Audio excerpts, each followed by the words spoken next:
Today, we shall reflect on the theme of humble beginnings. As we know in life, it is always difficult to begin something. The initial start is very difficult. But it is important to start nonetheless and be humble, patient, and place our trust in God. As they say, do your best and God will do the rest. Similarly, many times we tend to shy away from doing things in the background.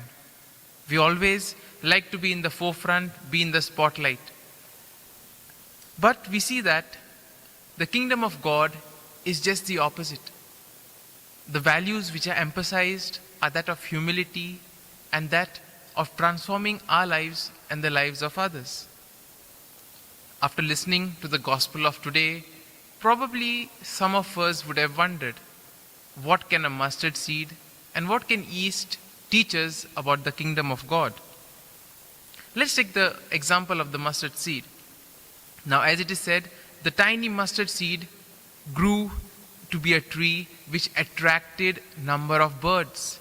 Why? Because they liked the little black mustard seed that it produced. And similarly, we see that God's kingdom works in the same manner. It starts from smallest beginnings in the hearts of men and women who graciously accept the word of God and keep it. And it works in unseen ways and causes a transformation from within. St. Paul, in the letter to the Ephesians, speaks of a free and joyful submission.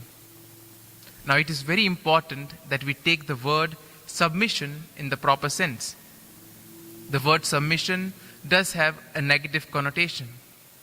And many would say, yes, it is written in the scriptures. But it is important for us to understand the whole meaning of the passage, not to stick to just a sentence. And therefore here, the meaning is to respect the dignity of one another. It is the complete opposite of oppression and domination. It means that we should give ourselves for the good of the other without thinking about ourselves, without having our own personal agenda in mind. And therefore we see that submission is a gift which guarantees that we are doing God's will. Submission gives us freedom and joy. And therefore, we need to rejoice in this gift of submission.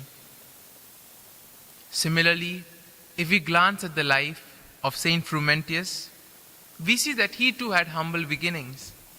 And another important quality that we can notice in his life was his determination to proclaim and spread the word of God.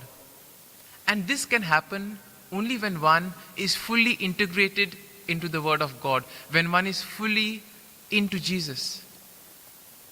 And as we come to the gospel of today, we see that the gospel speaks of two parables, which once again Jesus takes from the daily lives of the people. And we see that Jesus had this style. He would take small examples from the lives of the people, which would make it easier for them to understand the things of the kingdom of God.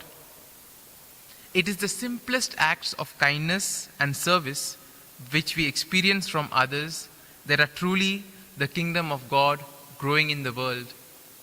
And when we perform these acts of kindness, these simple small acts towards others, at that time it is the kingdom of God growing in our own hearts. And we see that this growth is slow and undramatic. The source of kindness and service is like the source of nature's power, simple, humble, and mysterious. And we see that the kingdom, if it is really embedded in the world, at one point it will make its presence felt and transform the world. And therefore we see that what matters for Jesus is not size, but what matters for him is engagement and presence, to be involved in what we are doing. And as we see, Jesus always compares the kingdom of God to something small, which then grows into something big and gives life. This pattern, however, tends to disappoint people, because many of us like to start in a very big way. We like things to be big right from the outset. And therefore, we get disappointed when we don't get the results immediately. And those who believe in the type of kingdom which Jesus preaches are the people of hope and the people who see God's strong presence in the world. Now we see that Jesus was so optimistic that when he spoke about the kingdom of God, for him, a small beginning was sufficient because he was convinced that in the kingdom of God, such a small beginning has the power of transformation. And the secret of the kingdom of God is to allow the word of God to grow in our hearts. Therefore, we are supposed to prepare our hearts to accept the word and then nourish it by our day-to-day actions. And then we also see that Jesus has given us the Holy Spirit, and therefore we are transformed by the power of the Holy Spirit. And the second parable today, the parable of the yeast, clearly explains that part. Because leaven is another powerful agent of change. A lump of dough remains a lump of dough unless yeast is added to it.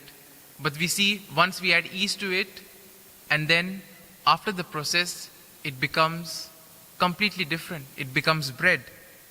And therefore we see the kingdom of God produces transformation in those who receive new life which Jesus Christ offers.